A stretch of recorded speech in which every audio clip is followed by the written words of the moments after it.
Meu marido achava que eu havia me casado com ele por dinheiro. Por isso, no dia do nosso casamento, ele não me deu nada além do sobrenome e uma advertência. A única coisa que você vai ganhar de mim, disse com frieza, é o título de esposa. 3 anos depois, recebi um vídeo. Nele, um homem agarrava uma mulher de forma violenta e íntima. Aquele homem era o meu marido. Aquela mulher era minha irmã mais nova. E aquele foi o momento em que tudo dentro de mim se quebrou. Quero o divórcio, disse com a voz firme. Ele se virou lentamente, os olhos semicerrados como se não tivesse escutado. Perdão, o que foi que você disse? Eu não quero mais esse título, repeti, com firmeza. Quero o divórcio, Marco. Ele franziu o senho, me encarou por um momento e então riu com desdém. Essa decisão não é sua, retrucou, acenando com a mão enquanto já se virava para sair. Estou ocupado. Não me faça perder tempo com seus joguinhos. Isso não vai funcionar como forma de chamar minha atenção. Ele sempre acreditou que tudo girava ao redor dele. Que eu precisava dele. Mas eu permaneci firme. Vou pedir para o advogado te enviar os papéis, anunciei, com calma. Ele não respondeu. Apenas saiu do quarto e bateu a porta com força. Fiquei olhando aquela porta por um longo tempo. Em seguida, tirei a aliança do dedo, deixei-a sobre a mesa e peguei o celular. Eu vou me divorciar, disse para a pessoa na linha. Vem me buscar.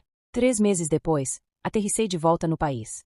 Grácia me esperava emocionada do outro lado da área de desembarque. Sorri sem perceber, até que alguém passou por mim com passos firmes e arrogantes. Congelei. Eu reconhecia aquelas costas. Tinha que ser o Marco. Me virei. Era ele. Ainda arrogante. Ainda andando como se fosse dono do mundo. Talvez não tenha me visto, ou talvez já nem me reconhecesse. E se 3 meses foram suficientes para ele esquecer da própria ex-esposa, então eu tinha feito um ótimo trabalho me tornando outra pessoa. Roupas novas, postura nova, uma nova versão de mim. Ri baixinho, tirei os óculos escuros e me virei de volta para Grácia. Na casa dela, subi as escadas e empurrei suavemente a porta. Mas antes que eu pudesse respirar, algo frio e duro encostou nas minhas costas. Congelei. Meu coração disparou. Eu não conseguia ver, mas sabia o que era. Uma arma. Não se mexa, rosnou uma voz atrás de mim. Baixa. Perigosa. Ferida. Foi quando senti o cheiro. Sangue. Fresco. Metálico. Quem quer que fosse, estava sangrando. Abre os olhos. Ordenou. Mantive-os fechados. Abre esses malditos olhos. Tremendo, obedeci. Na luz fraca, o vi. Alto, ombros largos, a camisa encharcada de sangue. Perigosamente bonito, como se não pertencesse a este mundo. Ele me empurrou um pedaço de pano. Era uma atadura. Sem dizer uma palavra, tirou o casaco, depois a camisa. Um corte profundo atravessava o peito. Sente-se, murmurei. Ele obedeceu com dificuldade. Seus olhos não se afastavam dos meus. Quer que eu procure um kit de primeiros socorros? Perguntei. Apenas faça, rosnou. Me inclinei e comecei a enfaixar o ferimento com mãos trêmulas. Ele se contraiu. O rosto contorcido de dor, mas não me impediu. Assim que amarrei o curativo, o silêncio voltou, até que o interfone tocou. Ele me olhou e desapareceu num canto escuro. Aquilo foi o bastante. Caminhei até a porta com cautela. Eu sabia que ele ainda estava por perto, provavelmente pronto para atirar se algo desse errado. Abri. Era Marco. Tinha me seguido desde o aeroporto. Segurou minha mão. Volta para casa comigo, disse, ofegante, com os olhos arregalados. 3 anos atrás, pedi o divórcio e fui embora da cidade. Agora ele estava na minha porta. Agarrou meu pulso. Volta comigo para casa, exigiu. Arranquei a mão com força. Você não recebeu o acordo de divórcio? Perguntei, fria. Ele riu com desdém. Rasguei aquele maldito papel. Cancelei uma reunião importante por sua causa. Não me faça perder mais tempo. Ele não tinha mudado nada. Minha decisão de me divorciar é séria e definitiva, respondi, dando um passo para trás. Se não assinar, nos veremos no tribunal. E isso vai te fazer perder ainda mais do seu precioso tempo. Fiquei na frente da porta, bloqueando a visão do interior. Ele não podia ver o que havia atrás de mim. Não podia ver até onde as coisas poderiam sair do controle, muito além de um simples divórcio. Marco deu um passo à frente. Eu não me movi. Aquela porta era a única coisa que o separava de algo que jamais deveria ver. Ele rangeu os dentes. Vou dizer só mais uma vez, sibilou. Nos divorciarmos ou não, isso não é escolha sua. Eu havia tolerado o controle dele por tempo demais. Mas já bastava. Discutir, no entanto, era inútil. Você realmente quer conversar sobre isso? Perguntei. Sim. E você vem comigo agora. O tom dele era duro. Autoritário. Suspirei. Massageei as têmporas. Tudo bem. Se você está tão desesperado para perder tempo, vamos perder juntos. Olhei para trás. Nenhum sinal do homem ferido. Talvez sair um pouco fosse o melhor para ambos. Saí e fechei a porta atrás de mim. Depois de você, murmurei. Marco franziu a testa e desceu do alpendre. Fui atrás dele, devagar. Foi quando vi um poste de metal caído perto do jardim. Enferrujado. Pesado. Perfeito. Parei. Olhei para ele. Depois me desviei discretamente do caminho e o peguei. Era mais pesado do que eu esperava, mas administrável. Caminhei atrás de Marco com as duas mãos segurando o poste. Ele parou para olhar o celular. Aquela foi a minha chance. Ataquei com força. O poste atingiu a parte de trás da cabeça dele, e ele caiu no chão, de cara. Foi só isso. Marco, o homem poderoso e arrogante, se desmanchou como uma boneca de pano patética. Soltei o poste com estrondo e fui até o carro estacionado em frente à casa. O assistente dele estava no banco do motorista. Vem buscar seu chefe da minha propriedade, anunciei. O assistente piscou, confuso, até que olhou por cima do meu ombro e viu Marco desacordado no chão. Senhor Torres! Gritou, correndo do carro. Lutou para levantá-lo e, por fim, o arrastou até o veículo. Observei em silêncio enquanto o carro se afastava em alta velocidade. Só então me virei para casa. Mas ao encarar a porta novamente, a tensão voltou com força. Alguém ainda estava lá dentro. Por um momento, hesitei. Talvez fosse melhor correr. Mas algo em mim disse que não. Continuei. Abri a porta. O coração acelerado, o peito vazio. Ele realmente tinha ido embora. Justo quando achei que podia respirar de novo, meu telefone tocou. Era o papai. É bom que traga o Marco na minha festa de aniversário neste fim de semana, resmungou ele. Clique. Olhei para a tela. Sem hesitar, bloqueei o número. Pronto. Boa viagem. Joguei o telefone de lado, escorreguei até o chão e me encostei no sofá. Por mais que eu odiasse, ainda precisava ir àquela festa. Era o momento ideal para anunciar meu divórcio. Para provar que era sério. No dia seguinte, ri sem parar ao ver um pedido especial. 2 peças personalizadas encomendadas pelo assistente de Marco. A nota dizia: faça com que se destaquem. Pode cobrar caro. Típico do Marco. Sempre tentando impressionar. 2 peças. Provavelmente para Bela Dulce. Não havia maneira melhor de começar o dia. Afinal, eu nem sequer havia pedido pensão. Grácia insistiu que eu precisava de uma noite com drinks, música alta e caras bonitos. E ela estava certa. A música vibrava no clube. Por um instante, esqueci de tudo. Dançamos com as bebidas na mão. Grácia tomou a dela enquanto eu ria, me balançando no ritmo. A batida acelerou. Dancei como se ninguém estivesse olhando, até que todos estavam. A luz do palco nos atingiu. Houve aplausos. Depois, Grácia sussurrou: banheiro.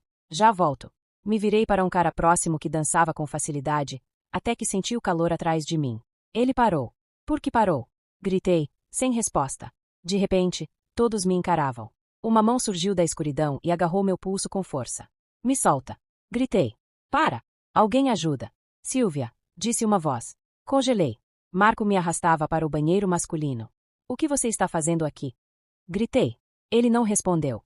Apenas me puxou como um fantasma do passado e me empurrou contra a parede. Você perdeu a memória, foi? Rosnou Marco. Você é minha esposa. E estava se esfregando com um estranho. Se eu não tivesse te impedido, já estaria na cama com ele. Cuidado com o que diz, Marco. O empurrei. Ele riu com desprezo. Eu falo do jeito que quiser, traidora. O traidor aqui é você. Cuspi com raiva. Ah, é. Com quantas garotas você já me flagrou? Ele sorriu. Eu te peguei na cama com a Bela, minha irmã, no nosso aniversário de casamento. Ele ficou em silêncio por um instante. É por isso que quero o divórcio? Perguntou, por fim. Sim, respondi. Assina os malditos papéis. Entre nós não há mais nada. Esse casamento foi só um contrato, murmurou. Pois que seja. Acabou. Eu quero minha vida de volta. E os negócios? Não me importo mais, Marco. Ele fez uma pausa. Você tá ferida. Seu aperto afrouxou. Me afastei, mas ele me agarrou de novo e me empurrou contra a parede. Dessa vez, me beijou com força. Meu cérebro entrou em curto. Sua língua invadiu minha boca sem consentimento. Então, mordi com toda a minha raiva. Ele recuou, xingando. Maldição, Silvia.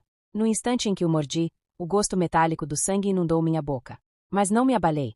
Marco cambaleou para trás, com uma das mãos cobrindo o lábio e a outra cerrada em punho, resistindo à vontade de me agredir. Ele não estava acostumado com resistência. Nem minha, nem de ninguém. Mas a mulher com quem ele achou que se casou, já não existia. Limpei a boca e disse: tente isso de novo, e eu vou garantir que você saia daqui com mais do que um lábio sangrando.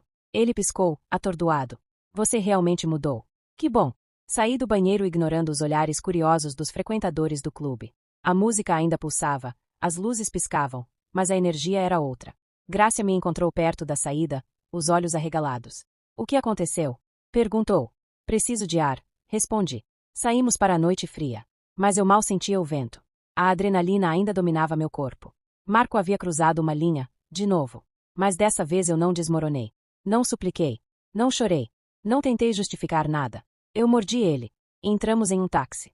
Olhei pela janela em silêncio. Grácia não pressionou. Apenas se aproximou e segurou minha mão com um leve aperto. Retribui o gesto. Quando chegamos em casa, percebi na hora. O homem misterioso, o ferido, tinha voltado.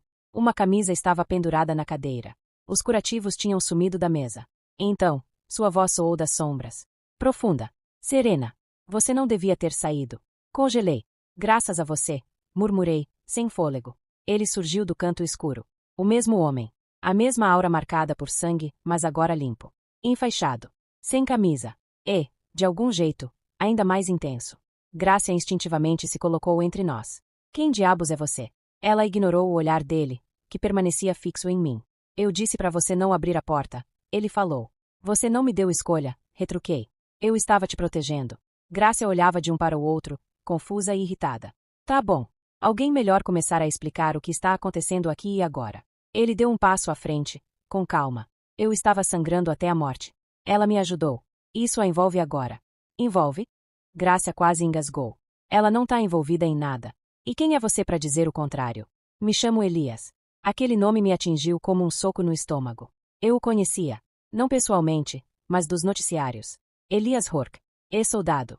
Afastado das Forças Armadas em circunstâncias misteriosas.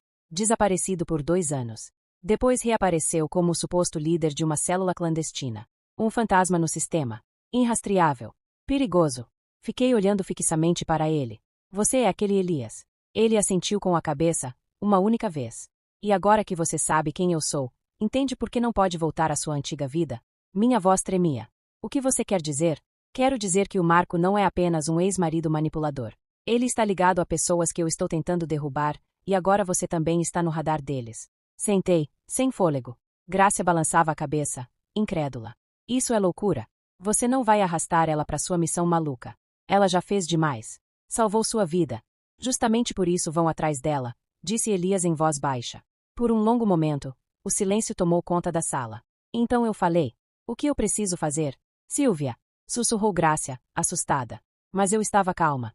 O que eu tenho que fazer, Elias? Ele me olhou por um tempo que pareceu eterno. Finalmente respondeu. Desapareça. Ri com amargura. Eu já fiz isso uma vez. Não adiantou. Desta vez, disse ele, eu vou garantir que funcione. Na manhã seguinte, não fui à festa. Eu simplesmente não conseguia. Não depois da noite no clube. Não depois de Elias. Não depois de tudo. Em vez disso, me sentei perto da janela com uma xícara de café, observando o mundo passar como se pertencesse a outra pessoa. Grácia foi trabalhar a contragosto, deixando ordens claras para eu ligar caso algo estranho acontecesse. Prometi que ligaria. Mas não liguei. Abri meu notebook e comecei a pesquisar. Busquei o nome de Elias, a empresa do Marco, qualquer notícia recente que pudesse ligá-los. E lá estava. Um memorando vazado de cerca de 3 semanas atrás. Um denunciante anônimo afirmava que a Torres Global lavava dinheiro por meio de empresas fantasmas, com possíveis vínculos ao tráfico de armas internacional. E um dos nomes envolvidos era Bella. Minha irmã. Recostei, sem ar. De repente, tudo fazia sentido. O romance, a obsessão. A recusa de Marco em assinar o divórcio. O pânico dele quando fui embora. Ele não se importava com amor. Ele se importava com controle, com influência, e com qualquer negócio sujo que ele e Bella estivessem fazendo às escondidas. E Elias, talvez ele não fosse o vilão que os jornais diziam. Talvez ele fosse o único dizendo a verdade. Fechei o notebook e peguei o celular. Sem mensagens. Nem mesmo de Marco. Mas havia uma chamada de voz de um número desconhecido. Apertei para reproduzir. Senhorita Torres, disse a voz de um homem. Você não me conhece, mas eu sei quem você é, sei o que viu, e sei que Elias está com você. Pausa. Isso não é uma ameaça. Ainda não. Mas se não entregá-lo, sua irmã vai sofrer. E você também. Fim da mensagem. Olhei para a tela, o coração acelerado. Eu não me importava mais com Bella. Não depois do que ela fez. Mas a mensagem confirmava algo muito mais importante. Estavam me vigiando. Corri para fechar as cortinas, tranquei a porta e peguei o celular. Mandei uma única palavra para Elias. Venha. 10 minutos depois, ele entrou como se fosse o dono da casa. Fui chamado, disse. Ameaçaram a Bella, respondi. Sua mandíbula se contraiu. Claro que sim. Eles sabem que você está aqui. Sempre souberam. E agora? Qual o plano? Ele enfiou a mão no casaco e puxou um pendrive. Isso aqui.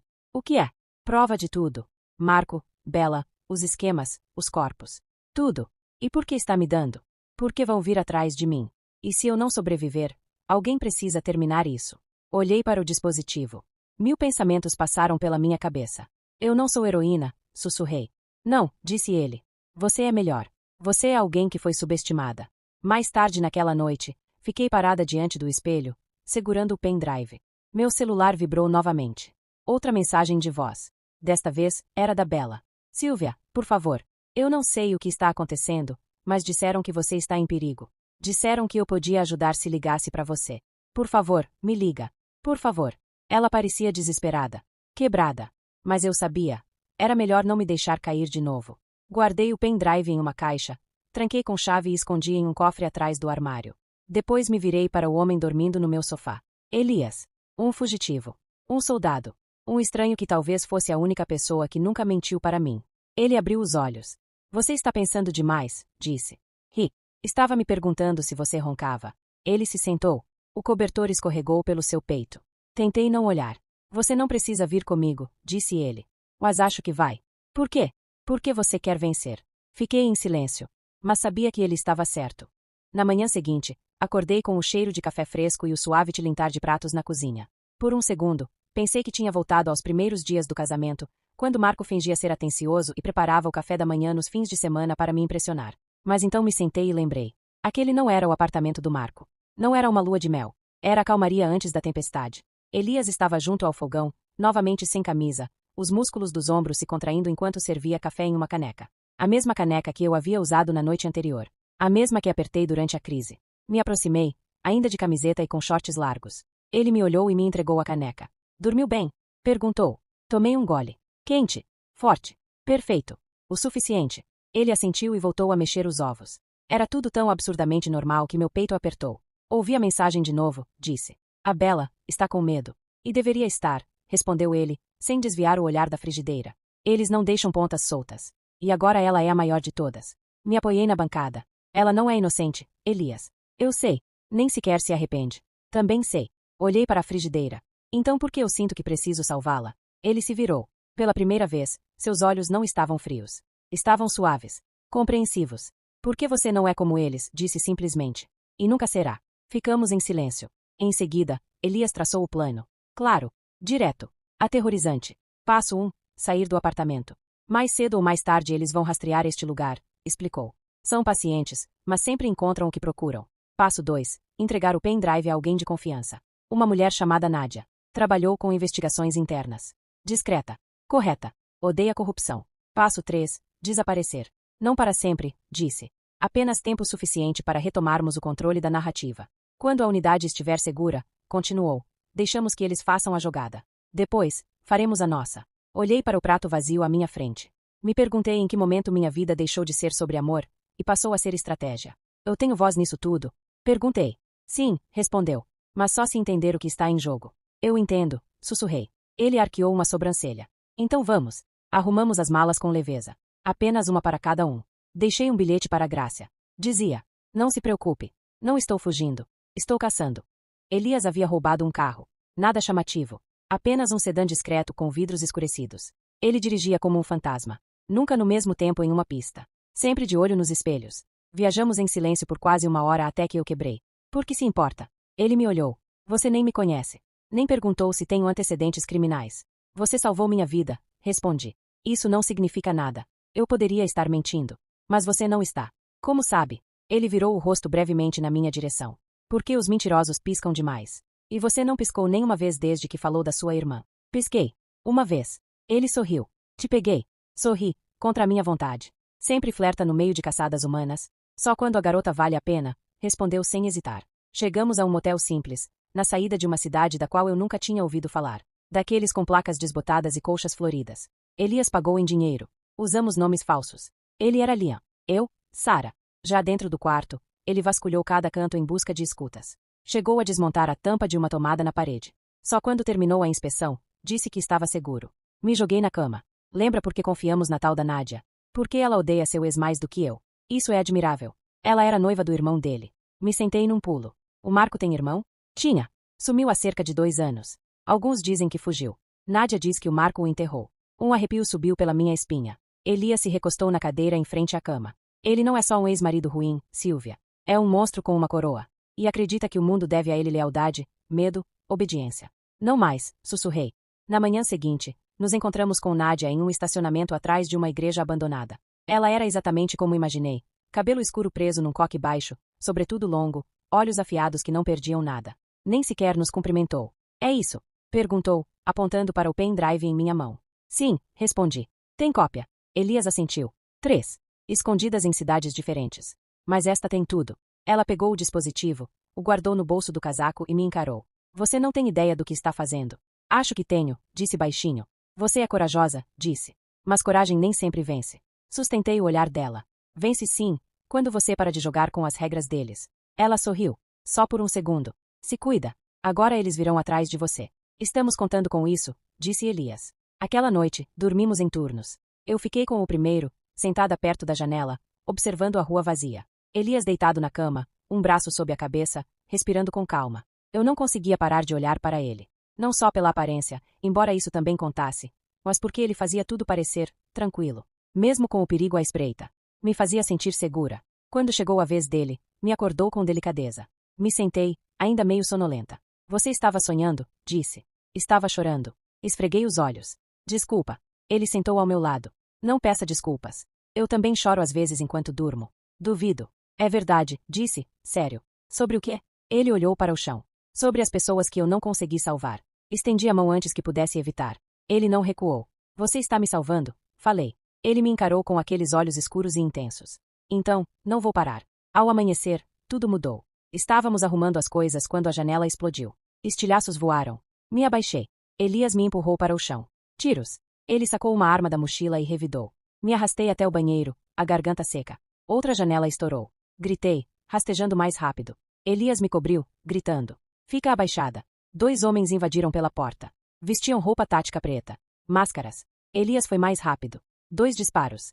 2 corpos no chão. Mas o terceiro surgiu. Me agarrou pelos cabelos e encostou uma arma na minha têmpora. Larga a arma. Gritou para Elias. Elias congelou. Eu mal conseguia respirar. O cano gelado contra minha pele. Eu disse, larga a arma. Elias abaixou lentamente a pistola. Foi aí que mordi o braço do atacante com toda a minha força. Ele afrouxou o aperto. Foi o suficiente. Elias avançou e o derrubou. Lutaram. Me levantei, cambaleando. Encontrei a arma caída. Mirei. Bang! O tiro ecoou. O homem caiu. Silêncio. Minhas mãos tremiam. A arma ainda quente. Elias se levantou com sangue no rosto. Me olhou. Você tá bem? Assenti. Mal consegui. Então, vamos sair daqui. Abandonamos o carro e pegamos um trem. A imprensa já estava em polvorosa. Tiros. 3 mortos. Polícia confusa. Nenhum nome revelado. Mas sabíamos que não demoraria para nos localizarem. Estão ficando desesperados, murmurou Elias, lendo a manchete.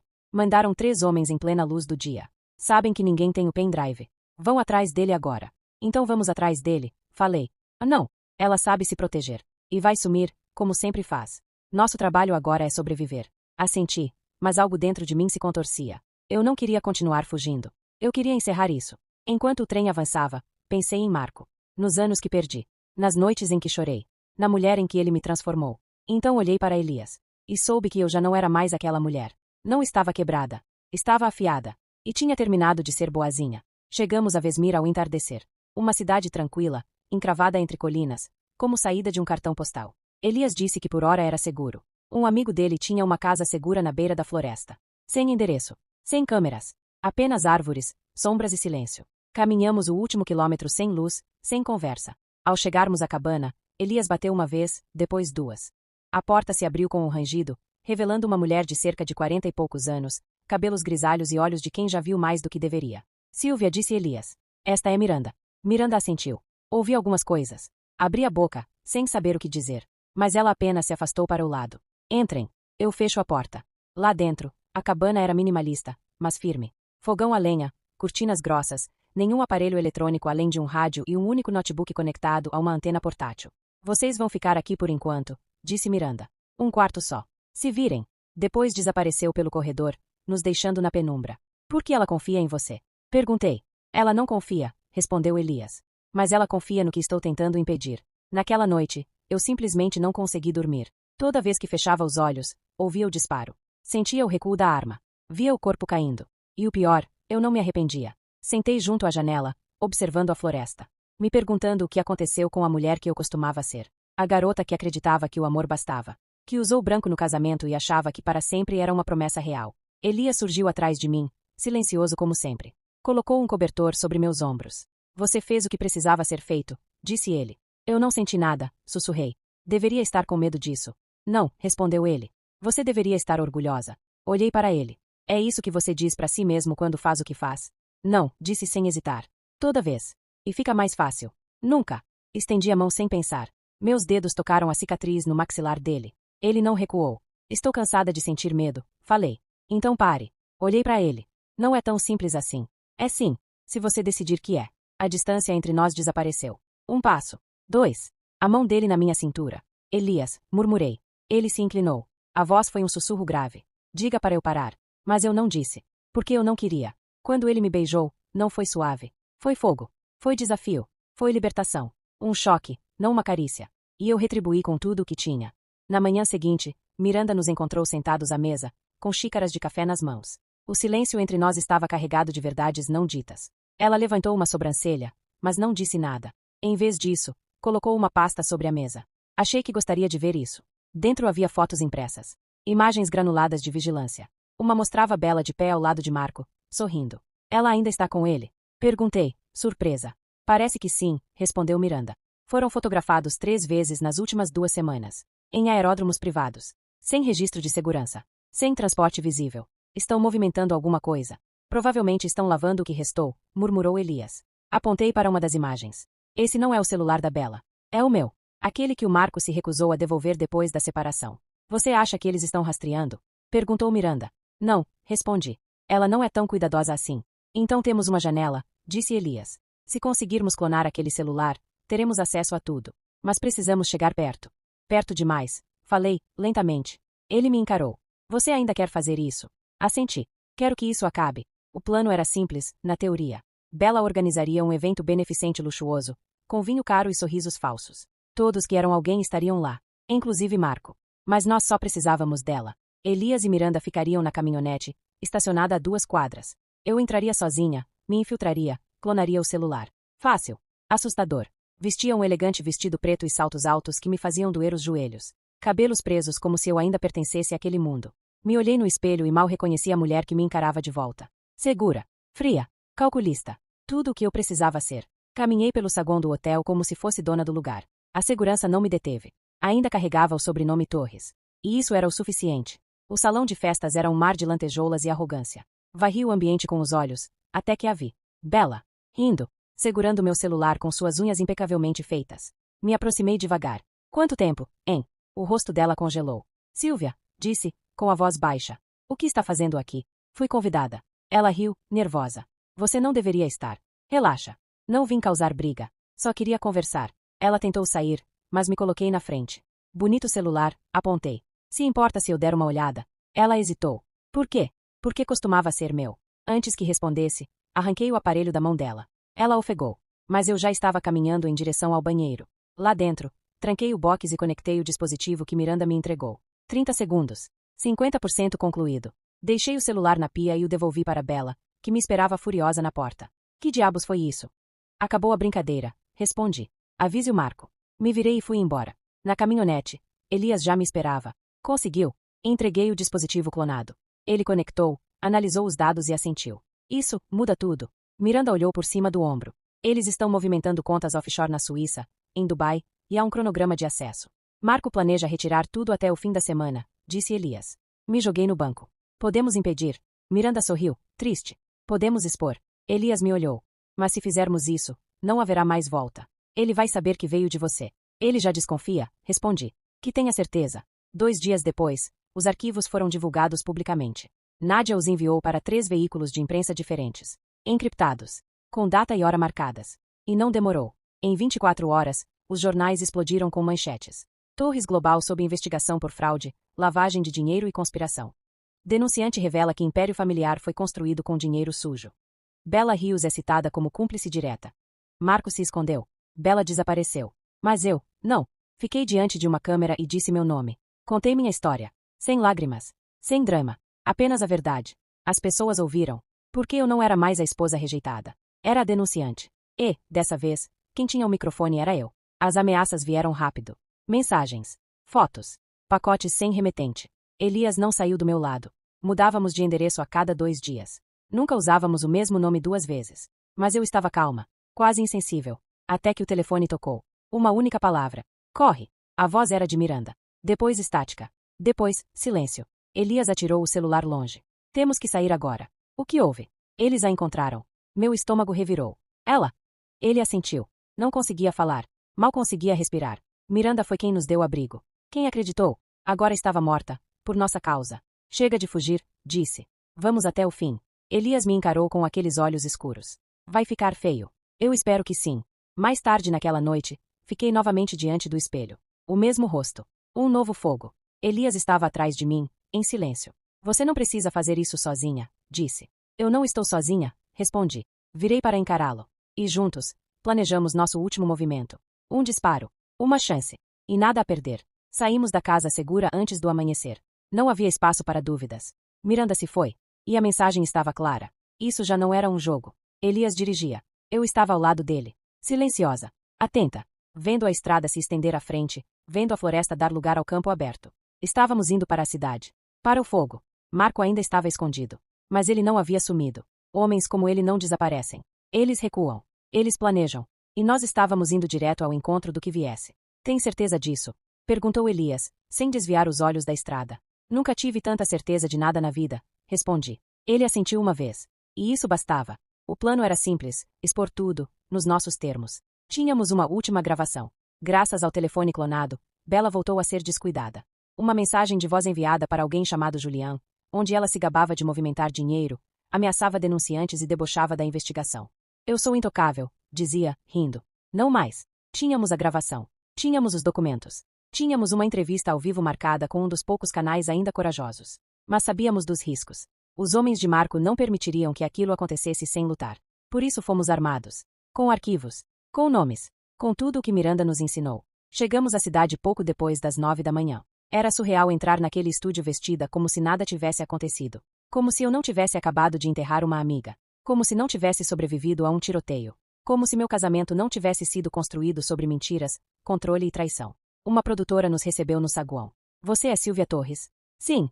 Reservamos um segmento de 10 minutos. Vamos mostrar seus documentos na tela e transmitir o áudio da gravação durante o intervalo. Você tem uma chance. Aproveite. Assenti, apertando o pendrive com força na mão. Elias ficou atrás das câmeras. Sempre alerta. Sempre um passo à frente. Entrei no estúdio e me sentei sob as luzes. Contaram. 3, 2, 1. E estávamos ao vivo. Contei a verdade. Toda. Desde o dia frio do casamento até a traição com minha irmã. Desde a falsa filantropia até as contas ocultas. Das ameaças, até a morte de Miranda. Não chorei. Não hesitei. Olhei direto para a câmera e disse. O nome dele é Marco Torres, e ele achou que eu ficaria em silêncio. Ele estava errado. Os apresentadores não me interromperam. O estúdio estava em silêncio absoluto. Então reproduziram a gravação. A voz de Bella ecoou nos alto-falantes de todo o país. Quando terminou, os telefones na sala de controle não paravam de tocar.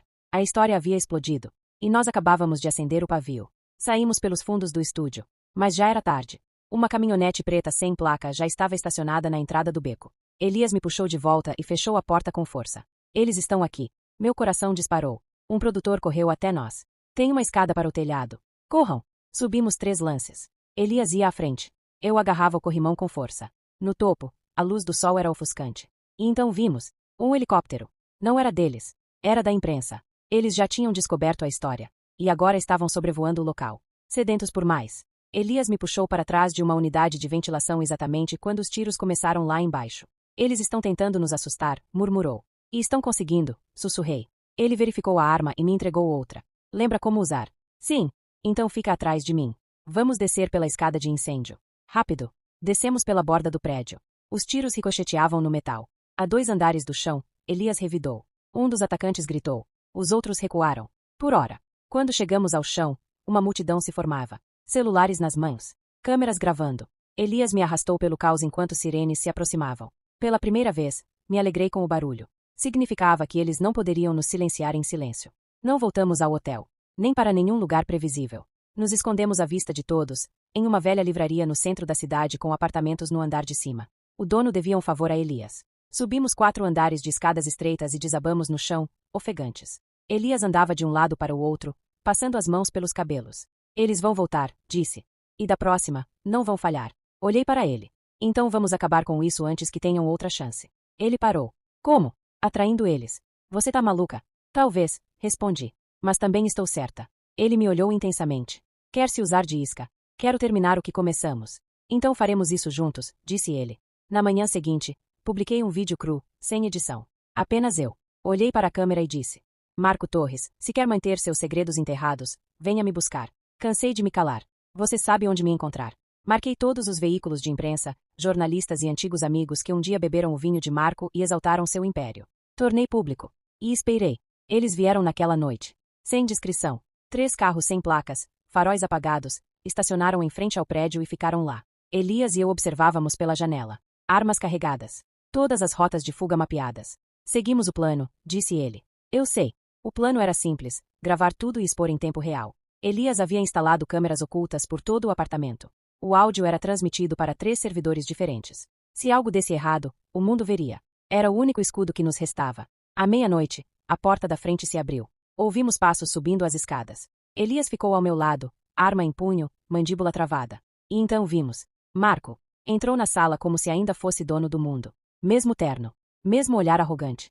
Mas havia algo diferente. Ele parecia exausto. Vazio. E não estava sozinho. Bela veio atrás. Olhos vermelhos. Rímel borrado. Tremendo. Silvia, sussurrou. Poupe seu fôlego, respondi com frieza. Marco olhou ao redor. Então foi a isso que chegamos. Não, falei. Aqui é onde termina. Ele sorriu, fracamente. Você é mais corajosa do que eu imaginava. E mais tola do que esperava. Não vim para te machucar. Mentiroso. Ele enfiou a mão no casaco. Elias levantou a arma. Calma, disse Marco, tirando uma pasta. Está tudo aqui. Cada transação. Cada acordo. Nomes. Datas. Contas offshore. Tudo. Por quê? Perguntei. Por que agora? Estão vindo atrás de mim, respondeu. Os que controlam o dinheiro acham que eu não sou mais útil. Bela desabou em lágrimas. A ameaçaram, continuou Marco. Disseram que fariam isso devagar.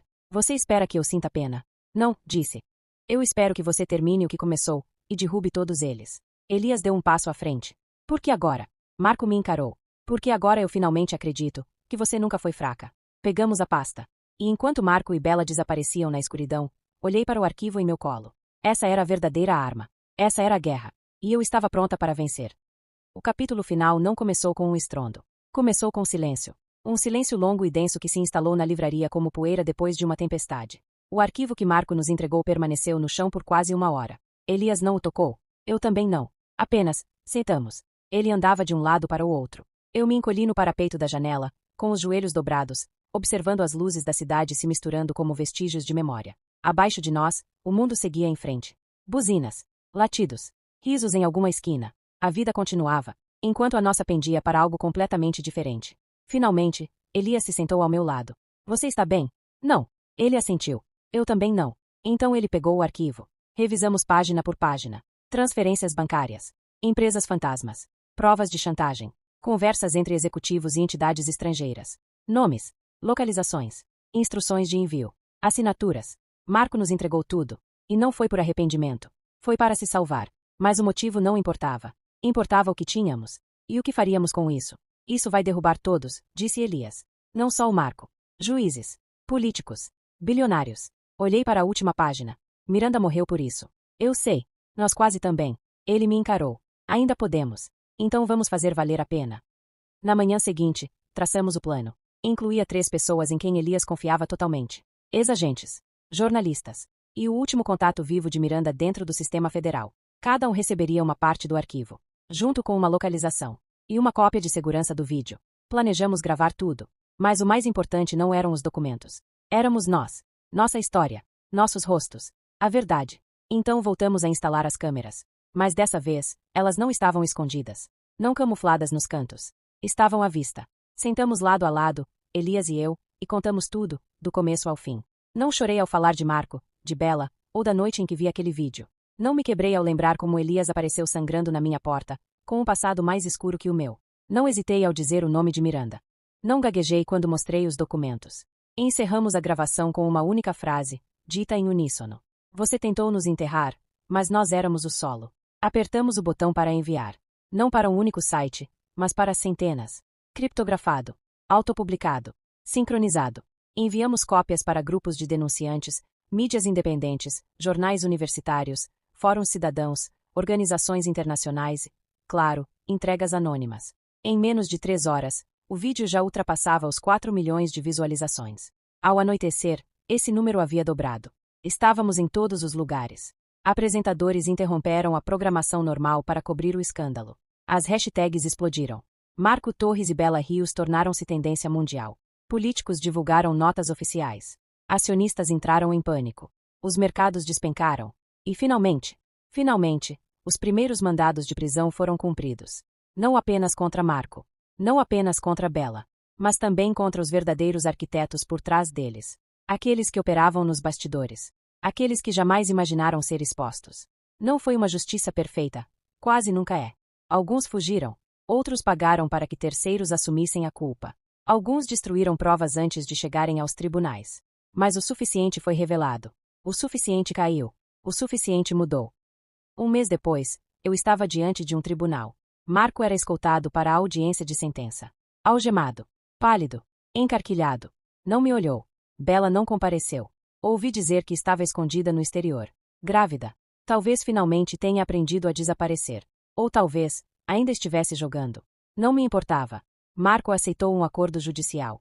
Menos tempo de pena em troca de colaboração. Não me opus. De qualquer forma, ele já havia perdido. Virei as costas e fui embora antes que as câmeras me cercassem. Eu não era mais uma vítima. Não era um troféu. Não era a esposa de ninguém. Eu era Silvia. E isso era o bastante. Elias me esperava no parque, do outro lado da rua. Jaqueta preta. Capuz na cabeça. Mãos nos bolsos. Sempre cauteloso. Sempre em silêncio. Sentamos em um banco, sem dizer uma palavra. O sol estava morno. Suave. Gentil. De um jeito que a vida não era havia muito, muito tempo. Você acha que acabou? Perguntei. Não, respondeu com sinceridade. Mas o pior sim, afirmei. Sim, confirmou ele. Ficamos ali em silêncio por mais um tempo. E agora? O que vai fazer? Perguntei. Ele me olhou. O que você fizer? Virei para ele. Isso não estava no plano. Não me importa. Tem certeza de que quer caminhar ao lado de alguém que passou por tudo isso? Ele sustentou meu olhar. Eu não quero me prender a ninguém. Quero andar ao lado de alguém que nunca parou de lutar. Alguém que não quebrou. Alguém que venceu. Não respondi. Apenas segurei a mão dele. E, pela primeira vez em muito, muito tempo, me senti segura. 6 meses depois, eu estava em pé diante de uma sala de aula. Estudantes de jornalismo me olhavam com cadernos abertos. Olhos atentos. Na tela, um projetor exibia meu nome. Silvia Torres. Denunciante. Sobrevivente. Narradora. Limpei a garganta. Vocês estão aqui para aprender a contar a verdade, disse. Então deixem que eu mostre o que acontece quando alguém se recusa a ficar em silêncio. Naquela noite, Elias me esperava do lado de fora do prédio. Mesma jaqueta. Mesmos olhos. Mesma força tranquila. Caminhamos juntos até em casa. Sem pressa. Sem sombras. Abri a porta. Entrei. E, pela primeira vez, não havia ameaça. Apenas luz. Quente. Constante. Luz comum. Sorri. Porque eu sabia que a história tinha terminado. Mas a minha vida mal tinha começado.